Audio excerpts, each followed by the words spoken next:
Hello, Namaskar. This is Firstpost and you're watching Vantage with me, Palki Sharma.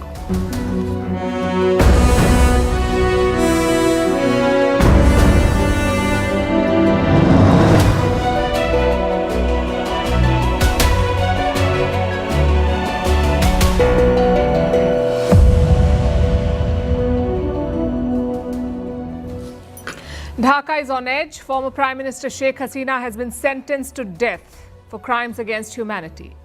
She has rejected the verdict. Tonight, we look at what happens next and why this could set Bangladesh on fire. Over in the Caribbean, they're bracing for war. Donald Trump is deploying more firepower and on the verge of designating the Venezuelan president a terrorist. But he's also hinted at talks with Maduro. Meanwhile, India has declared a historic first, the first deal to buy gas from the United States. We'll tell you why this is significant. In the East, it's China versus Japan over Taiwan. The row is escalating with patrols, warnings and falling stocks.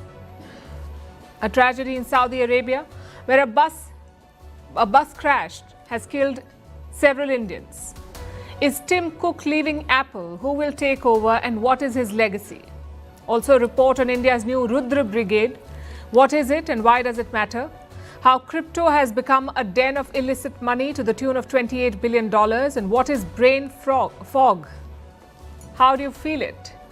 And what can you do about it? All this and more lined up. The headlines first. South Korea proposes talks with Pyongyang to avoid border clashes. Seoul wants to ease military tensions with a nuclear-armed North. If Pyongyang accepts the proposal, it will be the first military talks between the two sides since 2018. Technically, Seoul and Pyongyang remain at war.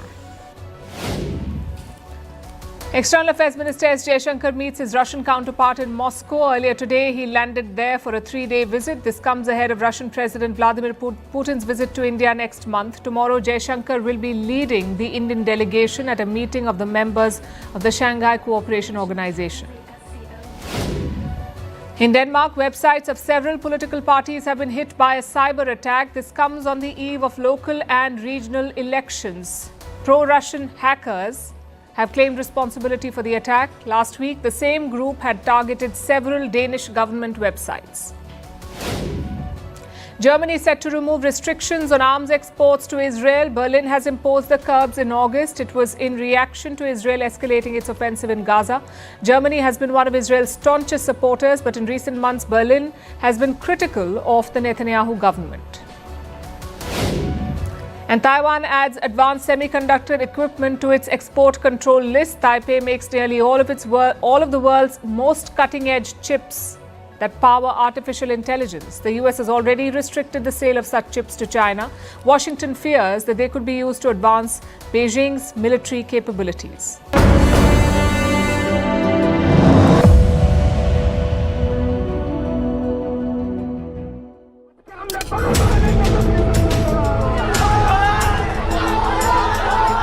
We have decided to inflict her with only one sentence, that is sentence of death.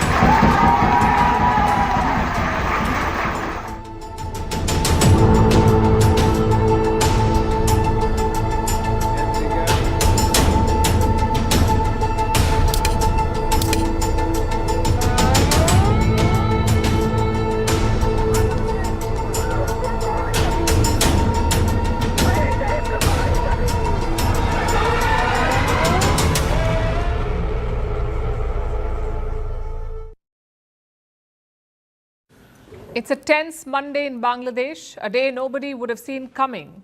Not last year, not last decade, not even in the last century. Because today, Sheikh Hasina was sentenced to death. A former prime minister, an icon of democracy, the daughter of Bangladesh's founder, and today she is a convict facing death. It's a massive moment in the country's politics, a moment that could quickly devolve into violence and chaos. So tonight, let's take a closer look at Dhaka. The day began with some tension. Everyone knew that Sheikh Hasina's verdict was due today. Her case was being heard at a special tribunal. Her charges included mass murder and use of lethal force, basically crimes against humanity. In the morning, security was beefed up at the tribunal. Several protesters also turned up near Hasina's ancestral house. At one point, Even clashes broke out.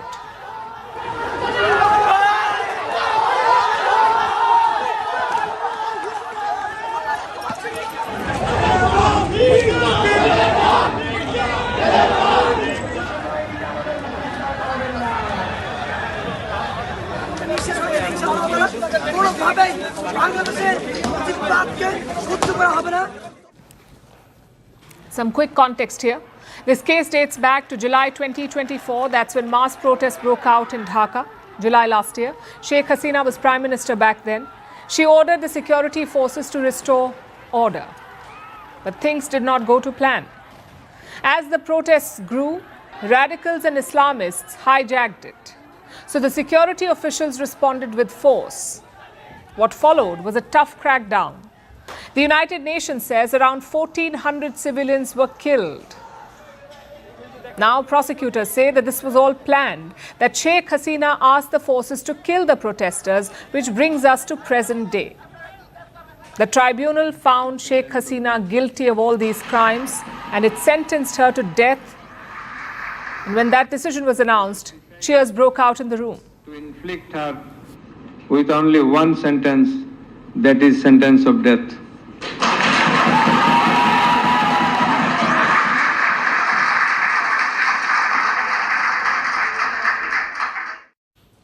As expected, Sheikh Hasina has rejected the verdict. Let me quote from her statement. The verdicts announced against me have been made by a rigged tribunal established and presided over by an unelected government with no democratic mandate. They are biased and politically motivated. Sheikh Hasina goes on to make two crucial claims. Number one, the trial was rigged. She wasn't even allowed a lawyer of her choice. Instead, the state appointed a lawyer. So she's calling this trial a rigged one. And number two, this trial is meant to destroy Hasina's political future. That's what she says. It's not about justice, it's about politics. And Hasina backs up this claim with a dare. She is asking the interim regime in Dhaka to take this case to the ICC. That's the International Criminal Court in The Hague.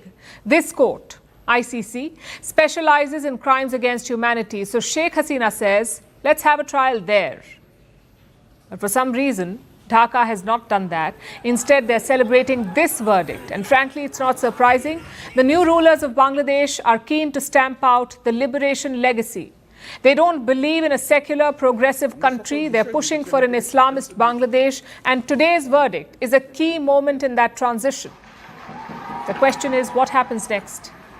Well, there are two things to watch out for. One, what will Hasina's supporters do? She still has thousands of loyalists in Bangladesh. Will they hit the streets or will they pursue legal means? That's the most important question to watch out for.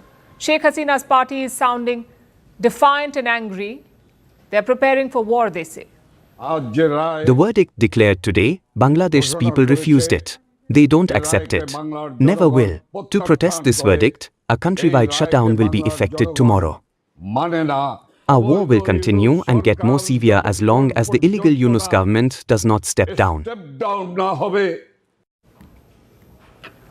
Hasina's party has called for a nationwide lockdown tomorrow. There will also be protests.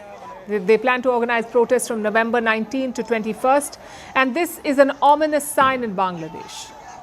This is a country where power resides in the streets. Sheikh Hasina herself used street protests to restore democracy. The same streets forced her to flee in 2024. All indications are that her party wants to mobilize now. They want to protest and fight. Let's see if they can back up all this talk. Secondly, there's a question that concerns India, because that's where Sheikh Hasina is. In India. She's been living somewhere in New Delhi since 2024, since she fled Bangladesh, and Dhaka wants her back.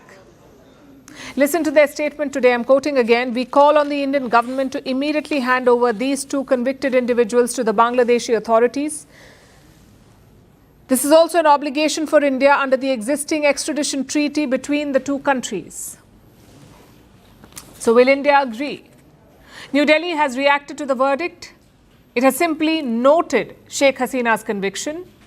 India has also promised talks to further democracy in Bangladesh. Nothing at all about extradition in that statement.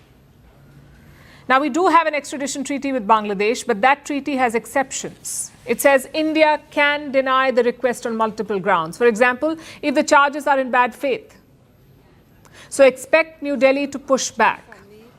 Having said that, this will be a tumultuous period for the region. A lot depends on Sheikh Hasina's party. Can they mobilize to fight this verdict?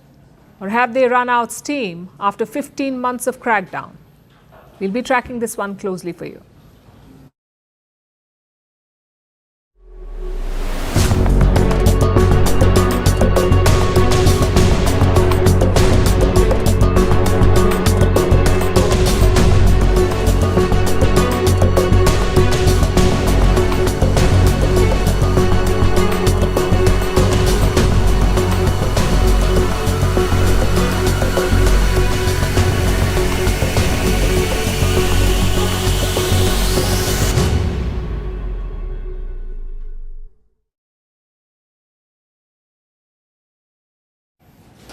India's energy basket is getting a shake-up, and this time it's not oil, it is gas. I'm talking about the normal cooking gas that Indians use at home. Next year, that gas, that LPG, could come from the United States of America, and this has never happened before. India has never bought LPG from the US. It is set to buy now, and it's being hailed as a historic decision, a decision that may also address Donald Trump's complaints on trade. Let me explain. Your cooking gas is called LPG, liquefied petroleum gas. It is highly flammable. It's a colorless gas. More than 75% of Indian households use this gas for cooking. It is usually compressed and stored in cylinders. India has decided to buy this LPG from American sellers. They've signed a one-year contract. It involves 3 state-owned energy firms: IOC, Indian Oil Corporation, BPCL, Bharat Petroleum Corporation, and HPCL, Hindustan Petroleum Corporation. These companies will buy LNG from the US Gulf Coast, specifically from 3 sellers: Phillips 66, Chevron, and Total Energies. India's petroleum minister has hailed this deal. He says the plan is to import 2.2 million tons every year. That's around 10% of India's imports. The minister says it's all about affordable and diverse supplies, and this decision has 2 aspects. The first is domestic.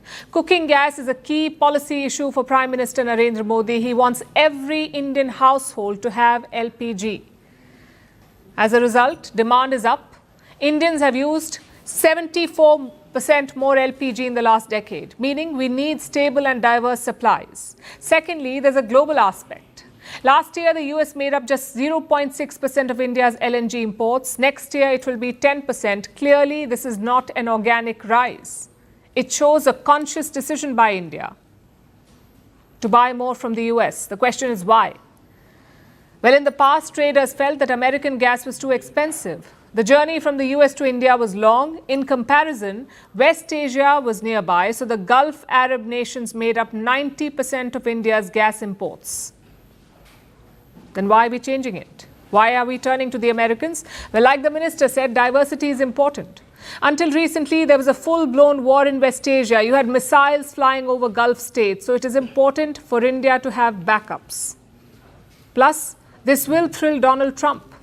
He has always complained about India's trade surplus with the US. We buy goods worth $41 billion from the US, but we sell goods worth $87 billion. That's a surplus of almost $46 billion. One LPG contract will not wipe out that imbalance. Nonetheless, it will make Trump happy. And what about the other side? Is Washington also making concessions? Over the weekend, Trump made a big announcement. He lifted tariffs on multiple food items, on things like coffee, banana, and beef.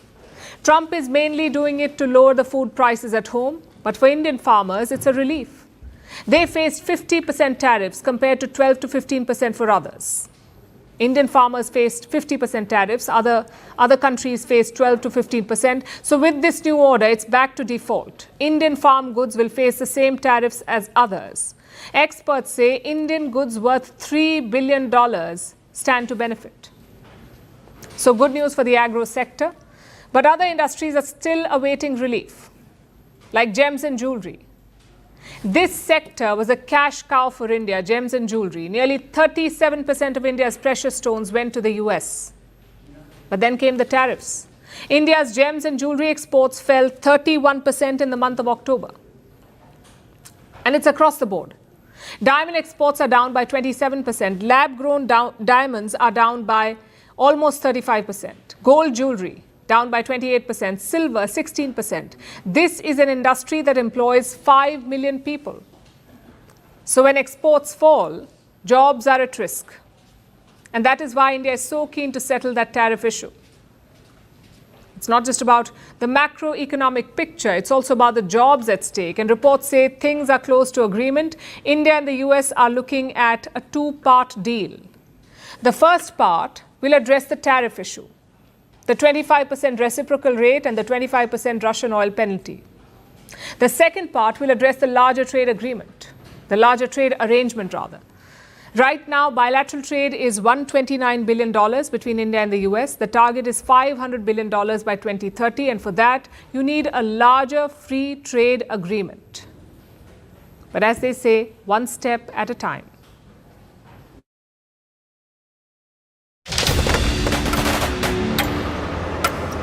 And we always do this with you.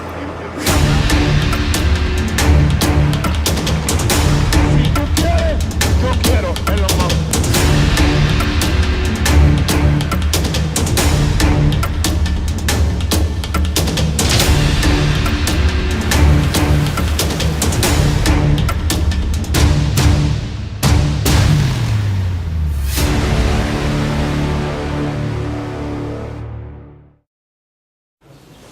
Imagine all the people living life in peace.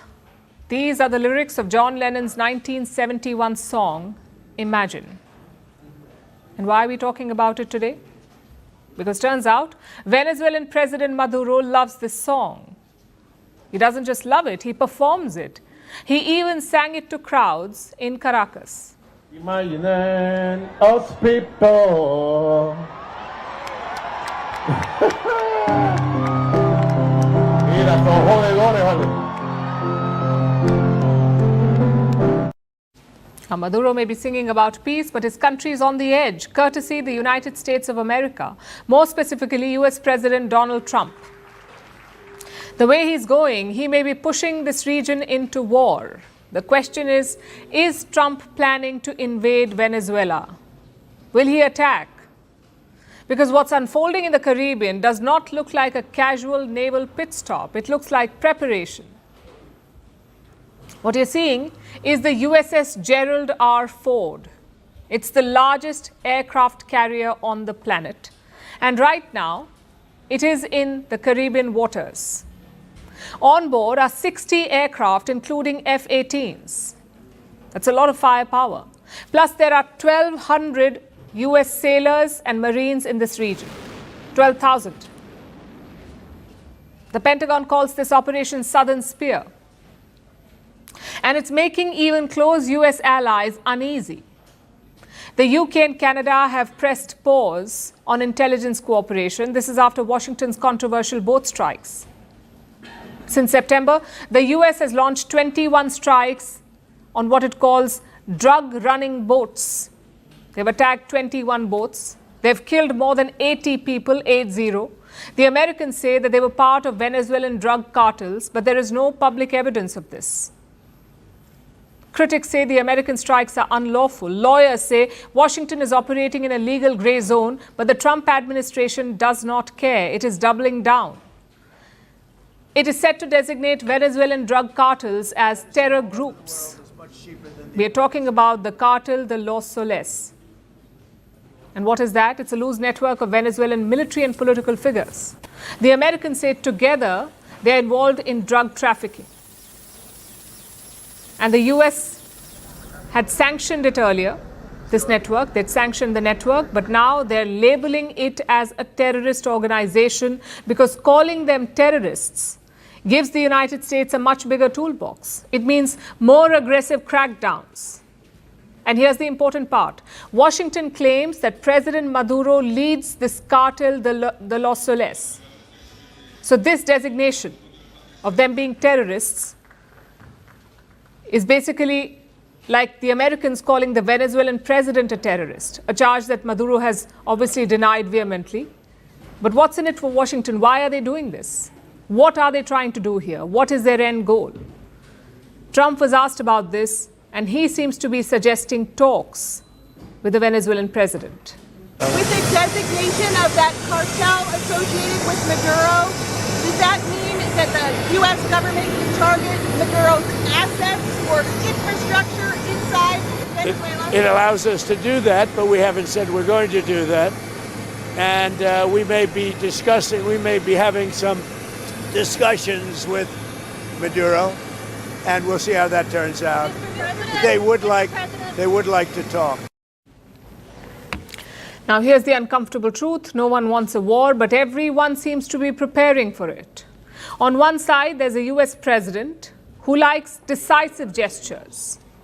A region flooded with American warships, a political climate in Washington that rewards displays of strength. On the other side, there's a Venezuelan leader who is convinced that the US is plotting to remove him. A military mobilizing for an asymmetric conflict and civilians preparing for the possibility of invasion. Add mistrust, miscalculation, and military hardware to this mix, and you have a classic recipe for accidental escalation. Because wars do not always begin with decisions. Sometimes they begin with misunderstandings. So what happens next? Well, there are three paths from here. Number one, diplomacy. Talks begin, tensions cool, both sides claim victory, and this would be ideal. The second path is limited strikes. The US expands its boat strikes, it targets terrorist infrastructure, as it puts it, but it avoids full invasion, essentially a shadow war in the region. That's the second option. The last one is a full-scale military action. There are ground operations and an attempt at regime change. Now, this is the scenario, the third one. This is the scenario that every capital in South America fears, and multiple episodes in their history warn about. So which of these three paths will the United States and Venezuela take? Right now, the answer depends less on strategy and more on temperament.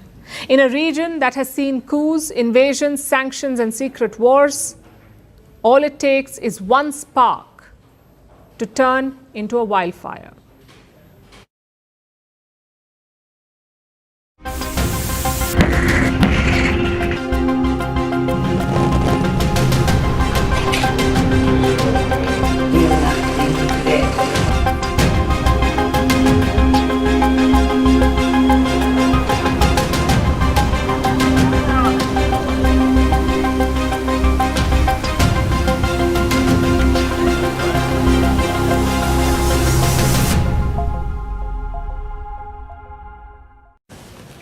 Our next story takes us to East Asia, where tensions have intensified between China and Japan. The trigger was just one remark about Taiwan. And within days, it has turned into a full-blown diplomatic standoff. Envoys have been summoned, travel warnings have been issued, Coast Guard ships are on the move, and Japan's markets have reacted. So tonight we'll try and break down what happened, why both sides are angry, and why this matters for the entire region. Let us begin with the remark that started it all. As you know, Japan has a new prime minister. Her name is Sanae Takaichi. On November 7th, she spoke in the Japanese parliament. She was asked what Japan would do if China attacked Taiwan. If China attacked Taiwan, what would Japan do? That was the question. Prime Minister Takaichi said that it would be, and I'm quoting, a survival-threatening situation for Japan, that it could trigger a Japanese military response. And her answer set off a firestorm. To understand why, let me give you context. Two main points here. First, Japan is a pacifist country, which means its constitution limits when it can use force. But they passed a law in 2015, and that law makes one exception. Japan can fight, Japan can use force, if its own survival is at risk. That's the first point. The second point, no Japanese prime minister has said it so openly before, has spoken about Taiwan so openly before. Earlier, leaders mostly avoided the subject. They called it strategic ambiguity, which means do not spell out your position and do not provoke Beijing. But Prime Minister Takaichi has spoken about it openly. So China was quick to respond. Beijing summoned the Japanese ambassador and called Prime Minister Takaichi's remarks provocative. A Chinese consul in Osaka went even further. He posted on social media, and I quote, "The dirty neck that sticks itself in must be cut off." The post was later deleted, but the damage was done. Tokyo summoned China's ambassador. It called the comment extremely inappropriate. Beijing then moved to the next pressure point. They issued a travel warning against Japan. Beijing told Chinese citizens to avoid visiting Japan. It said the atmosphere for people-to-people exchanges had been damaged by the Prime Minister's remarks. So Chinese airlines began offering full refunds for flights to Japan. And the effect was immediate. Japan's stock market reacted. Its tourism and retail stocks fell sharply because Chinese tourists are Japan's biggest spenders. They bring in billions of dollars every year. Experts say Japan could lose more than $14 billion if this travel freeze continues. And how did Tokyo respond to this warning? Well, it said Beijing's moves will hurt their relationship. Listen in. I believe that this announcement by China about warning against traveling to Japan, which seems to curtail the exchange of people between the two countries, including study abroad and tourism, is incompatible with a broad direction promoting a strategic, mutually beneficial relationship confirmed by the leaders and building a constructive and stable relationship. But China's response fits a pattern. They react sharply every time a country comments on Taiwan. Just a few months ago, it happened with the Philippines. Their president gave an interview to Firstpost. He spoke about Taiwan, and on cue, China issued a warning to the Philippines. It told Manila to quote-unquote stay within its limits. And it's doing the same with Japan now, because Taiwan is an extremely sensitive subject for the Chinese leadership. Beijing considers Taiwan a part of its territory. Its goal is reunification. And it has not ruled out using force to take the island. So Japan's comment touched that core sensitivity, and China is hardening its posture. Chinese Coast Guard ships are on the move. They're sailing through waters around the Senkaku Islands. Now, this is disputed territory, the Senkaku Islands. Japan controls these islands, but China stakes claim to them. Beijing also flew a drone near Yonaguni. That is Japan's westernmost island, and it sits very close to Taiwan. The Chinese flew a drone close to this island, and Japan scrambled fighter jets in response. Meanwhile, Taiwan has been tracking this escalating row. It has condemned China. Taiwan says Beijing's actions have severely impacted regional peace. Taiwan is also bracing for impact. It has started distributing handbooks to its citizens. These are civil defense handbooks. They tell you what to do, where to go if a crisis with China breaks out. At this rate, it looks like a question of when, not if. And it's something that the world must take note of. Taiwan sits at the center of strategic decisions, economic risks, and regional calculations. Japan has changed its tone. China has defended its red lines, and the region is watching every move, hoping that Tokyo and Beijing can manage tensions before they blow up.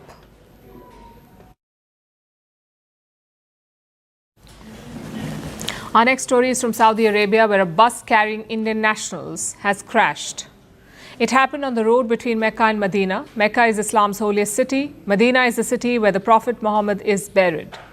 The route between these two cities is one of the busiest pilgrimage corridors in the world. The passengers on this bus were traveling for Umrah. Umrah is a short pilgrimage to Mecca. It can be performed at any time of the year. This group had come from the South Indian city of Hyderabad. They traveled as a group of 54 members. 46 of them boarded the bus. The bus collided with a fuel tanker and caught fire. 45 passengers have died. Only one person has survived. Authorities are still identifying the victims and control rooms have been set up both in Saudi Arabia and in India. Here's a report. A major tragedy has unfolded on the road that links the holiest cities of Saudi Arabia. After a bus traveling between the cities of Mecca and Medina crashed and caught fire. The passengers on board were Indian nationals. Almost all of them have died. Officials say the bus collided with a fuel tanker on the highway. There were 46 people on board. 45 have been confirmed dead. Only one passenger has survived. He's being treated in Medina. Rescue teams say the fire has made identification difficult. Many bodies were charred. Saudi authorities and Indian diplomats are working together to confirm each name. Most of the passengers were from the Indian state of Telangana. They had travelled as part of a group from the Indian city of Hyderabad to Saudi Arabia earlier this month. The group had 54 members. They were performing Umrah. Umrah is a short Islamic pilgrimage to Mecca that can be done at any time of the year. After completing rituals in Mecca, the group prepared to travel to Medina. But not everyone took the same route. Some members stayed back in Mecca. Others went to Medina by car. The 46 who boarded the bus were the final batch still traveling. The Consulate General of India has set up a 24-hour control room in Jeddah. Helplines are active for families seeking information. A separate control room is also operating in Hyderabad. Officials are matching passenger lists and tracking the survivors' condition. India's Prime Minister Narendra Modi has expressed his condolences. He says he's deeply saddened by the tragedy. He also says Indian missions in Saudi Arabia are providing all possible assistance. State officials in Telangana have also announced support for the affected families. The state government has approved financial assistance. A delegation of officials will also travel to Saudi Arabia to help with procedures and last rites. This accident is not the first of its kind. Saudi Arabia has seen several serious road crashes involving pilgrims in recent years. In 2023, a bus carrying pilgrims to Mecca caught fire after a collision and killed 20 people. In 2019, another crash near Medina killed 35 people.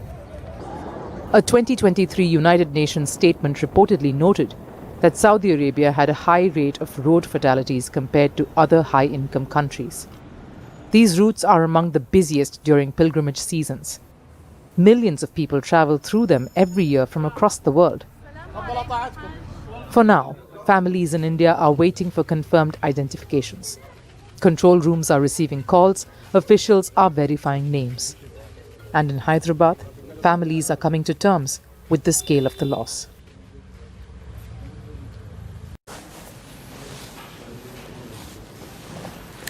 The year was 1998. Tim Cook had a secure job at Compaq. He was getting paid well, he had a good position, it was almost like the dream job. At that time, Tim Cook got many offers from Apple, but he refused all of them. And remember, this was not the Apple of today.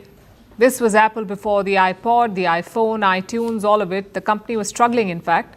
So Tim Cook made the obvious choice and he refused to join Apple. Until something changed his mind, or someone. He had a 5-minute conversation with Steve Jobs. When I came out to talk to Steve about working at Apple, it felt so alive and so different. He was passionate about the product, about Apple, and its purpose. From that point, I never thought that Apple would be going out of business. The rest, as they say, is history. Tim Cook's operational expertise helped Apple save billions of dollars. The company became profitable again. In 2011, Tim Cook became the CEO of Apple. Today, he served at the helm longer than Steve Jobs.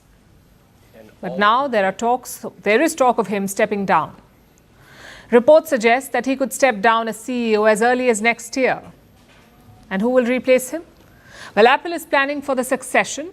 Tim Cook says there are very detailed plans. Chances are it will be an internal candidate. It is not clear who it will be, but reports say the top choice is this guy, John Turnus. He is Apple's Senior Vice President of Hardware Engineering. Turnus joined the company in 2001. He was elevated to this role in 2013. He has overseen all the major hardware launches from iPads to AirPods, and he's being seen as a top contender. Now, we do not wish to speculate. Tonight, we want to focus on the man leading Apple today. We want to look at the Tim Cook era. When he took charge, Apple was worth $350 billion. Today, it's worth $4 trillion. That's a massive leap. Look at the revenue, the jump in their revenue from $108 billion to nearly $400 billion. Profits have more than tripled. Apple became the first publicly traded company ever to hit $3 trillion. And then it hit $4 trillion. On Tim Cook's watch, services became a second engine for them. I'm talking about Apple Music, Apple TV, Apple Pay. All of this became a $70 billion engine. Critics say Cook lacked the imagination to create the next iPhone. Well, that may be, but he did launch the Apple Watch, AirPods, and the Vision Pro headset. So there have been some key launches in his era. Also, we're not trying to romanticize this phase because Tim Cook's Apple also had some expensive hobbies. The electric car project that burned billions of dollars, the secret robotics initiative that went nowhere, the slow response to generative AI that allowed competitors to surge ahead. For a company that prides itself on being the future, Apple is glaringly old school on AI. So what is Tim Cook's legacy? If Steve Jobs built Apple's soul, Tim Cook built its body. His legacy is threefold. First, he made Apple dependable, predictable in the markets, and unshakable in crises. That's the opposite of Steve Jobs, and that's exactly what Apple needed at that point. Second, Tim Cook expanded Apple from a product company into an ecosystem empire. He minted billions through services and prioritizing privacy. And third, he missed the AI train. Apple focused on too many side projects at one point, at the same time. But it has not managed to crack artificial intelligence. And that may be the next CEO's biggest challenge, reinventing Apple for an AI-first world. That's the challenge. Currently, the company faces many headwinds. A stiff competition in the world of AI, slower iPhone growth, rising regulatory heat, shifting manufacturing geopolitics, and of course, the pressure to invent the next big thing, the next thing after the iPhone and the MacBook. So the next CEO of Apple may not have to be a visionary artist like Steve Jobs or a logistics monk like Tim Cook, because Apple now needs a hybrid, someone who can dream and execute at trillion-dollar scale.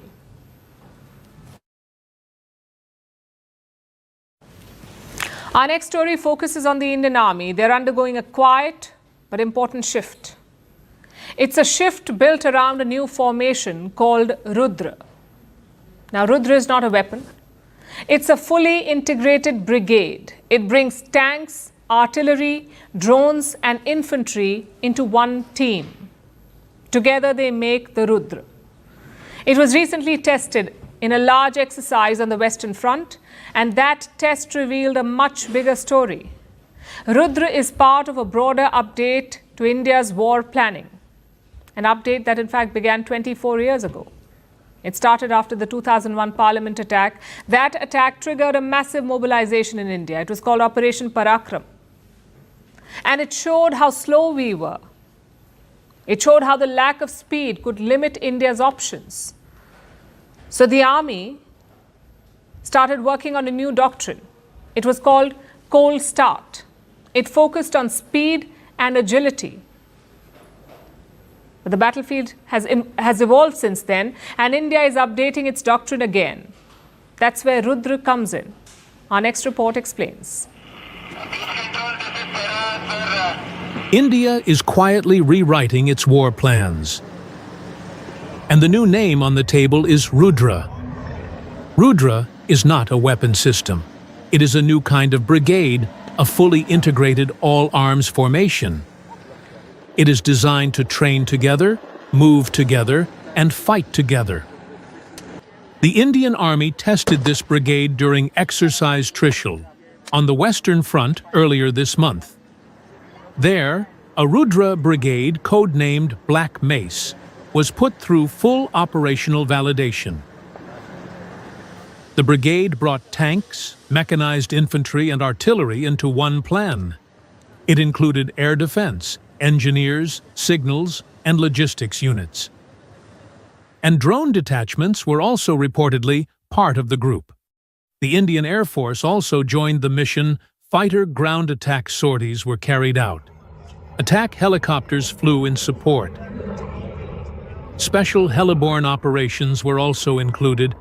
It was a picture of joint and high-tempo warfare. And it points to something larger. Rudra is part of a shift the Army has been working towards for years. A shift that began after the 2001 Parliament attack India launched Operation Parakram, and it took nearly a month to mobilize its strike formations. By the time troops reached the border, Pakistan had prepared its defenses. That experience shaped India's next doctrine. It was called Cold Start. Cold Start aimed to mobilize faster, move in smaller, agile groups, and launch limited, precise offensives before international push could build. It was designed to work under a nuclear overhang, without crossing the red lines. For years, Cold Start guided India's conventional planning. But in recent years, warfare has changed. New domains have emerged, including drone warfare, cyber attacks, and precision strikes. And experts say the Army is now sharpening this approach. The new idea is reportedly called Cold Strike. Cold Strike focuses on speed, deeper thrusts, and real-time intelligence. It focuses on seamless coordination across land and air. Rudra fits directly into this shift, because Rudra is built for tempo, integration, and to operate under complex, fast-moving conditions. 2 such brigades are reportedly already deployed on the northern borders. One in eastern Ladakh, another in Sikkim. Reports say more are being raised by converting existing formations. Each Rudra brigade is customized for its terrain. Units can be attached or detached based on the mission. The Army and Air Force are also inducting indigenous counter-drone systems. Some can target enemy drones with lasers at around 2 kilometers. All of this signals a broader transition, a move towards joint and technology-driven operations with faster decision cycles and tighter integration between services. Experts also point to the next steps. Rudra must be tested across terrains such as high mountains, jungles, cities, and desert environments. It must be backed by strong logistics, clear communication networks, and refined joint command structures. If Cold Strike is adopted, Rudra could form the backbone of India's future doctrine. It will be a doctrine built on speed, precision, and coordination. In a region where timing and technology now shape the battlefield.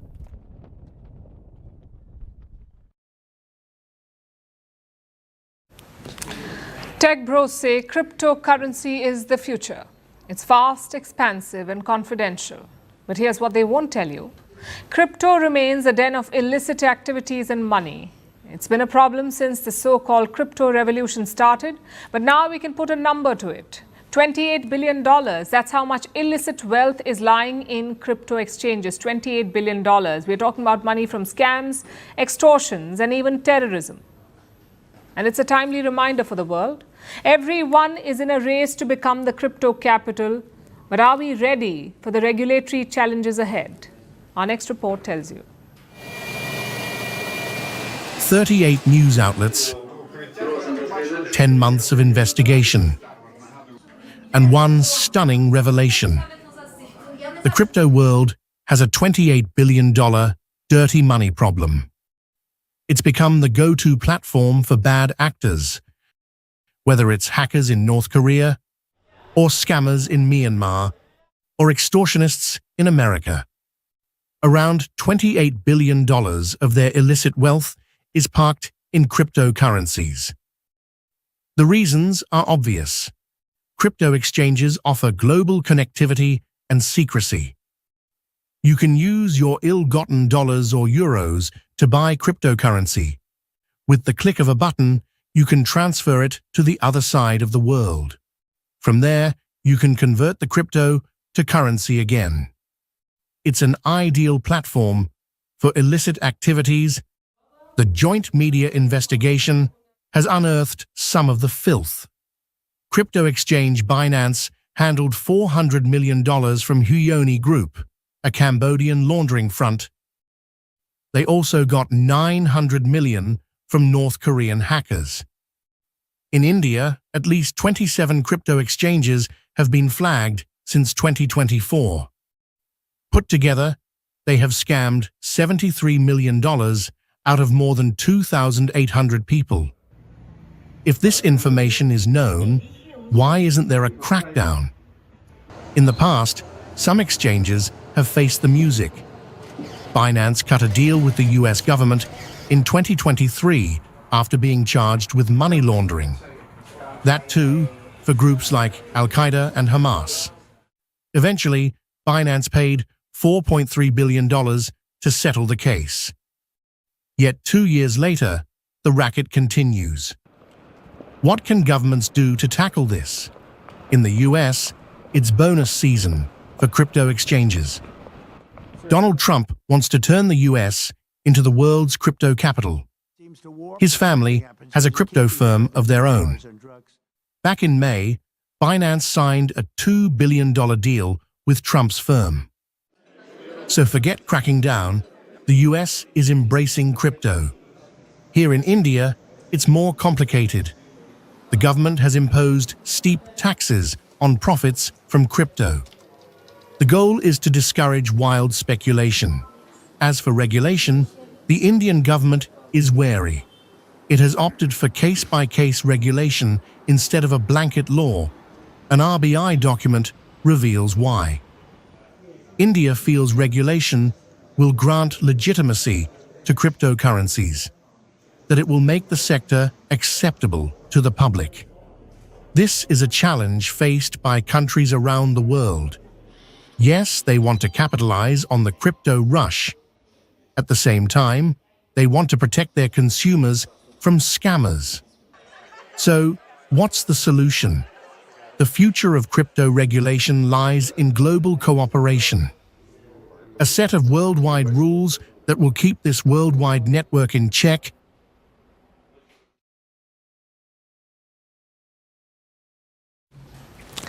Have you ever had one of those days where your brain feels like it's just not working? Not tired, not sleepy, just foggy. You're forgetting words you use every day. You reread the same sentence 5 times. You stare at your laptop screen lost, and then a thought hits you. Am I just losing my mind? Well, the answer is likely 2 words: brain fog. But what exactly is it? What is brain fog? Well, here's the twist. Brain fog is not a medical diagnosis.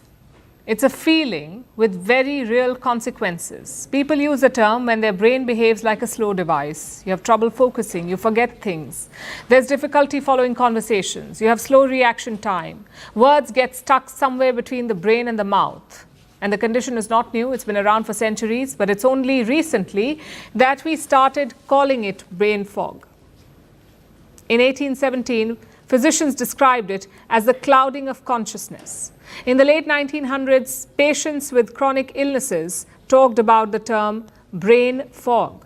In the 2010s, the term slowly entered medical literature, but it was only during the Wuhan virus pandemic that it became popular. In the last 5 years, we learned about long COVID, living with long COVID, and that pushed brain fog into the headlines.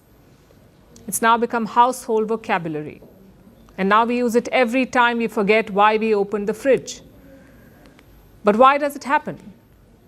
Well, there are many reasons behind brain fog: poor sleep, high stress, nutritional deficiencies, hormonal changes, dehydration, excessive screen time, certain medications, chronic diseases, autoimmune disorders, and like I said, long COVID. Also pollution. Pollution is a major cause of brain fog. Neuropsychiatrists say polluted air does not just choke your lungs, it stresses your brain. It disrupts the flow of oxygen. It interferes with the body's ability to maintain internal stability. Think of your brain as a high-performance machine. Think of bad air as a handful of sand thrown into that machine, not once but multiple times a day. Yes, the fog outside becomes the fog within. And here's how it works medically. The human brain has 86 billion neurons. A neuron is a cell that carries information between the brain and other parts of the body. Now, all of these external factors that I mentioned cause your brain to inflame. So your neurons, those cells that carry information, they slow down. Memory processing weakens. The cognitive load increases and your brain switches to survival mode. It's like trying to run a marathon without proper shoes. I guess the question is, can you fix it? Can you fix brain fog? I'm afraid there is no magic pill. It's easy to say, let's limit screen time, let's get off our devices, but we know that it's easier said than done because our entire lives now are built around them. Having said that, there are some habits that can help you boot your brain. First is sleep. Sleep like it's your second job, ideally 7 to 9 hours a day. A healthy diet also helps. Think less sugar, more vegetables. Third, hydrate like your brain depends on it because it literally does. Fourth, move your body. A 30-minute walk can increase brain oxygenation. 5, give your mind breaks, micro breaks, meditation, hobbies, daydreaming. You heard that right. Daydreaming is literally a cure. And last, talk to people. Social engagement keeps neurons firing in ways that screens never can. And do remember, humans have always experienced mental haze. What's new is the number of triggers we face. We've built our lives optimized for burnout. Screens, deadlines, noise pollution, air pollution, notifications, 5-second attention spans. Brain fog may not be new, but it has turned into a growing epidemic. So the next time your mind feels heavy, just know that your brain may not be broken, it's just overloaded. And like any machine, it just needs rest, fuel, and a little room to breathe.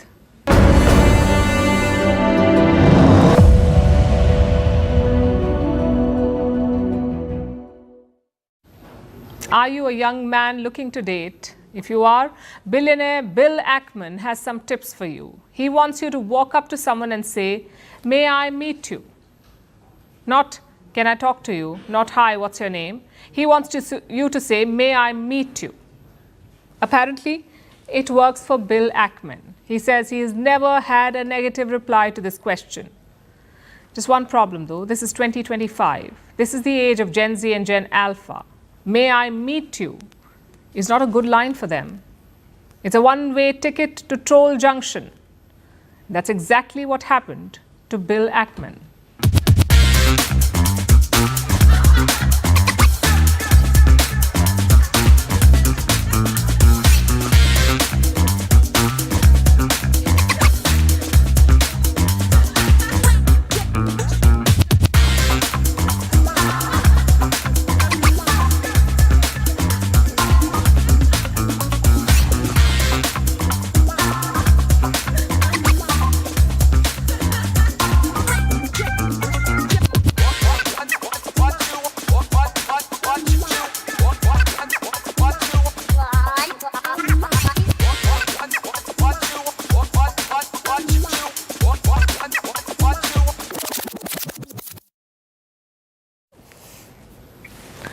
And now it's time for Vantage Shots, images that tell the story. A dramatic video captures a Japanese volcano shooting ash into the sky. Paris switches on Christmas lights along the Champs-Élysées, and a seal tries to escape killer whales by jumping onto a boat. Finally, we're taking you back in history. On this day in 1869, the Suez Canal opened in Egypt after 10 years of construction. It connected the Mediterranean and the Red Seas, becoming the shortest sea route between Europe and Asia. Today, the Suez Canal is one of the world's most heavily used shipping routes. We're leaving you on that note. Thank you for watching. We'll see you tomorrow.